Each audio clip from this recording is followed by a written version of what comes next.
Assalamualaikum warahmatullahi wabarakatuh. Sahabat-sahabat, seminggu ini media jagat raya, media sosial, media-media yang lain digemparkan dengan adanya seorang ustadz memperkosa santriwati, dan bahkan 8 diantaranya telah hamil dan sebagian melahirkan. Dari situlah kemudian ada berbagai macam pendapat bahwa orang-orang yang melakukan pemerkosaan terhadap anak-anak di bawah umur, maka mereka layak untuk dikebiri. Walaupun ada pro kontra terkait dengan kebiri itu, yang kontra diantaranya karena menganggap mereka berpikir tentang orang yang akan dikebiri dianggap tidak manusiawi. Sementara yang pro itu karena melihat kurbannya. Kita bayangkan bagaimana kurbannya itu diperkosa kemudian hamil dan kemudian masa depannya sangat suram. Oleh karena itu, terkait dengan pro dan kontra, kita tidak berbicara dengan pro dan kontra, kita kaitkan dengan fakta kehidupan kaum muslimin dan kita kaitan dengan Islam.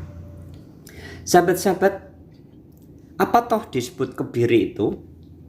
Maka di dalam Wikipedia menjelaskan, kebiri yang disebut juga pengebirian atau disebut kastrasi adalah tindakan bedah atau menggunakan bahan kimia yang bertujuan untuk menghilangkan fungsi testis pada jantan atau fungsi ovarium pada betina.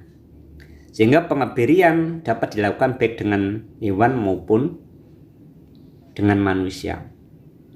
Nah, secara kedokteran memang sudah dikatakan secara medis, memang dikatakan juga bahwa metode medis yang digunakan untuk menurunkan hasrat seksual seseorang, tujuan utama mereka adalah menekan produksi hormon testosteron sehingga akan menurunkan libido atau hasrat seksual seseorang.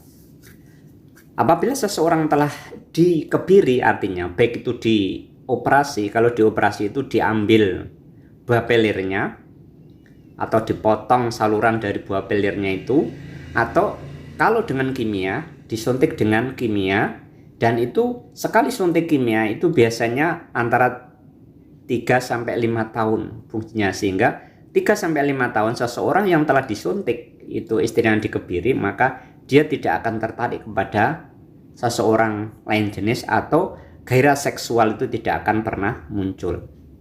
Nah, terlepas dari pro dan kontra ini, sahabat-sahabat, kalau kita pahami bagaimana sebenarnya hukum atau kebiri itu sebenarnya. Karena Rasulullah SAW, ada seorang sahabat itu datang kepada Rasulullah karena semangatnya untuk beribadah kepada Allah Subhanahu wa Ta'ala, datang kepada Rasulullah untuk izin untuk dikebiri. Dan Rasulullah tidak mengizinkan. Karena apa? Kebiri umatnya, kata Rasulullah, puasa. Nah, kita lihat secara fakta, saudara-saudara, ketika Allah menciptakan seseorang, itu dilengkapi dengan naluri-naluri yang itu secara fitri sudah diciptakan oleh Allah. Sehingga seorang laki-laki punya tertarik lain jenis dan perempuan juga tertarik lain jenis. Secara ilmiah itu ada namanya hormon-hormon yang itu muncul, yang ada pada seseorang, sehingga itu ada muncul gairah seksual. Nah, dari situlah sahabat-sahabat, ketika seseorang sudah diciptakan itu secara fitrah diciptakan oleh Allah, kemudian manusia diciptakan akal untuk membedakan baik dan benar, buruk dan salah, maka disinilah kemudian fungsi syariat itu sangat menentukan. Sehingga dalam Islam hubungan laki-laki perempuan itu diatur sedemikian rupa, baik itu dewasa maupun kurang dewasa istilahnya itu.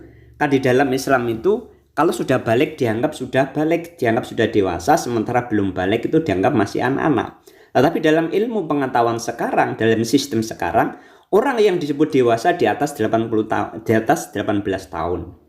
Nah, sementara di bawah 18 tahun itu dianggap sebagai anak-anak. Ketika orang memperkosa anak-anak itu hukumnya berbeda dengan orang melakukan pemerkosaan terhadap orang dewasa. Nah, sistem perzinahan itu sudah biasa, yang dilarang adalah memperkosa, sementara ketika mereka sama-sama mau, mereka sama-sama itu dianggap tidak salah, dianggap sudah biasa saja. Oleh karena tiap negara kadang-kadang standarnya beda, ada di bawah 18 tahun, di bawah 16 tahun, atau di bawah 17 tahun. Kembali pada kebiri, ada sahabat tanya kepada Rasulullah bahwa sahabat ingin mengebiri dirinya karena ingin beribadah kepada Allah. Kata Rasulullah, kebirinya umatku adalah berpuasa, karena puasa itu menahan gejala seksual seseorang. Nah, kita tahu bahwa seksual itu muncul dari fakta dan pemikiran. Ketika melihat fakta, otomatis akan muncul berpikir tentang sesuatu yang menggairahkan, itu juga akan muncul. Maka dari libido itu akan muncul ketika ada fakta dan pemikiran. Nah, yang kedua sahabat-sahabat, ketika seseorang itu sudah ciptakan Allah demikian rupa, maka dilarang itu dihilangkan, karena itu ada penciptaan Allah Subhanahu wa Ta'ala. Oleh para ulama menganggap bahwa kebiri itu dilarang karena Allah menyalahi kodrat manusia. Yang fungsinya manusia hanya mengatur bagaimana libido itu diatur sedemikian rupa. Nah, oleh karena itu kalau dilihat dari fakta bahwa ada namanya kebiri lewat operasi, ada kebiri lewat zat kimia. Dan kebiri zat kimia itu disuntikkan kepada seseorang, itu berjalan sampai kurang lebih sampai 2-5 tahun. Dia tidak punya gairah kepada lain jenis. Dari sinilah kemudian ulama memberikan hukum bahwa kebiri hukumnya itu dilarang. Yang pertama, hubungan seksual di luar nikah itu juga dilarang. Nah, bagaimana ketika orang telah melakukan zina? Maka di dalam Islam ada dua hukum. Yang pertama, ketika orang disebut ghairu muhsan, berarti orang tersebut belum pernah nikah sah. Maka ketika dia melakukan hubungan seksual, baik itu di bawah umur menurut pandangan sekarang maupun di atas umur, maka itu hukumnya zina. Maka pezina itu di dalam Islam harus dirajam, artinya dicambuk 100 kali kemudian diasingkan 1 tahun.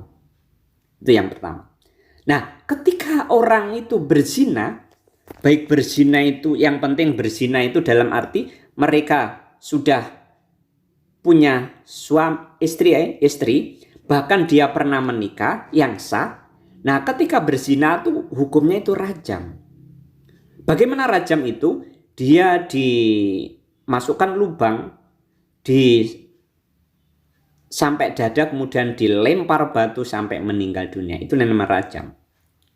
Nah, kalau dilihat ini kayak Islam itu sadis, Islam itu tidak manusiawi. Justru mereka-mereka yang memerkosa, mereka yang berzina, orang-orang, apalagi kalau kita lihat anak-anak yang masa depannya sudah belum jelas seperti sekarang itu dilakukan, itu justru lebih berbahaya, lebih tidak manusiawi. Karena di dalam Islam, hukum Islam itu yang pertama fungsinya adalah pencegahan, yang kedua adalah penghapusan dosa orang tersebut di akhirat nanti. Ada sebuah cerita diriwayatkan oleh Rasulullah, dari Rasulullah, ada namanya zaman Rasulullah adalah Ma'is. Ma'is adalah seorang perempuan yang itu telah berzina. Karena sudah memahami bahwa orang berbuat dosa di dunia itu apabila tidak disucikan di dunia, maka dosa di akhirat, azab di akhirat lebih pedih. Makanya Ma'is tadi datang kepada Rasulullah sekali. Rasulullah dianggap itu enggak waras. Ya Rasulullah, mohon disucikan, saya telah berzina. Rasulullah tidak menghiraukan. 2 kali tidak menghiraukan, 3 kali tidak menghiraukan. Kemudian setelah 3 kali kemudian Rasulullah menyuruh tetangganya mengecek bagaimana dia itu benar-benar waras atau memang sehat. Ketika sehat langsung yang keempat kalinya dibuatkan lubang kemudian dirajam. Yang pertama. Kemudian ada lagi orang wanita-wanita dari suku Gomidi datang kepada Rasulullah. Ya Rasulullah, saya telah berzina. Jangan-jangan engkau tidak menerima sebagaimana Ma'is datang kepada engkau. Kemudian Rasulullah tidak seperti itu. Tapi saya mohon disucikan ya Rasulullah. Jadi seorang wanita ingin disucikan dengan ingin dirajam karena telah berzina. Maka saya tidak antar. Kemudian ini buktinya saya telah hamil. Nah setelah hamil kemudian pulang sampai engkau melahirkan. Datang lagi pada Rasul, ya Rasulullah saya sudah melahirkan. Kata Rasulullah, tunggu dulu sampai selesai menyusui. Kemudian setelah menyusui, datang kepada Rasulullah. Dia bilang, ya Rasulullah saya telah selesai menyusui dan anak saya sudah saya sapai. Mohon disucikan, minta disucikan oleh Rasulullah. Maka begitulah kemudian dibuatkan lubang, kemudian dipendam sampai dada, kemudian dilempar batu sampai meninggal. Nah, inilah bukan ini sesuatu yang tidak manusia, tapi justru ini yang menjadikan sahabat perempuan tadi Nggomidi Ma'is sama dari suku Nggomidi tadi disucikan oleh Allah Subhanahu wa taala di akhirat nanti, sehingga di akhirat tidak ada dosa. Yang kedua, dari sisi pencegahan, ketika orang melihat bahwa berzina itu seperti itu hukumnya, maka orang lain akan berhati-hati jangan sampai dia berzina, maka lebih baik dia menikah secara sah. Sahabat-sahabat yang dirahmati Allah, dari uraian tadi bisa kita pahami apa yang dilakukan oleh Hari Wirawan. Kemudian ada lagi yang di pondok di kemudian Tasikmalaya, kemudian yang lain juga terjadi memperkosa santri. Itu hakikatnya mereka itu sudah mukson. Contoh Hari Wirawan, dia sudah punya istri, kemudian ternyata memperkosa santrinya sampai hamil, bahkan punya anak. Dan itu kemudian tidak manusia. Yang mana yang tidak manusiawi? Seharusnya kita memahami bagaimana orang yang jadi korban itu nanti masa depannya. Ini tidak manusiawi. Oleh karena itu sahabat-sahabat, dari sini kita bisa pahami bahwa andai kata dalam hukum Islam dia pasti akan dirajam. Ketika orang dirajam itu, maka dia itu pasti di akhirat nanti tidak akan ditanya tentang dosa itu. Tapi ketika tidak dirajam, maka dia selamanya akan memegang dosa kecuali jika Allah mengampuni. Karena tobatnya dalam Islam itu kalau hukumnya sudah jelas gini, tobatnya minta dihukum, bukan sekedar istighfar. Walaupun Allah Maha Pengampun, lagi Maha Penyayang. Tapi contoh tadi, bahwa andai kata bisa, Ma'is tadi datang istighfar saja, nggak perlu tahu, nggak perlu orang lain tahu, istighfar saja minta. Tapi pengampunan dosa itu akan dihilangkan oleh Allah Subhanahu wa taala ketika dia itu dirajam. Dan maka dia dirajam. Maka dia ketika sudah dirajam, maka di akhirat nanti dosa-dosa yang mereka lakukan, yang dia lakukan terkait dengan perzinahan, maka akan diampuni oleh Allah Subhanahu wa taala. Sebagai contoh, ketika dari suku Nggomidi tadi, kemudian Khalid bin Walid melempar batu, kemudian darahnya menyiprat dia, kena dia, maka dia itu kemudian mencaci Nggomidi tadi. Jawab Rasulullah, hei Khalid, tobatnya Nggomidi tadi, jika ada orang diberikan kepada orang-orang penarik pajak, itu tobatnya lebih baik daripada mereka. Dari uraian dari sinilah sahabat-sahabat, mari kita berhati-hati.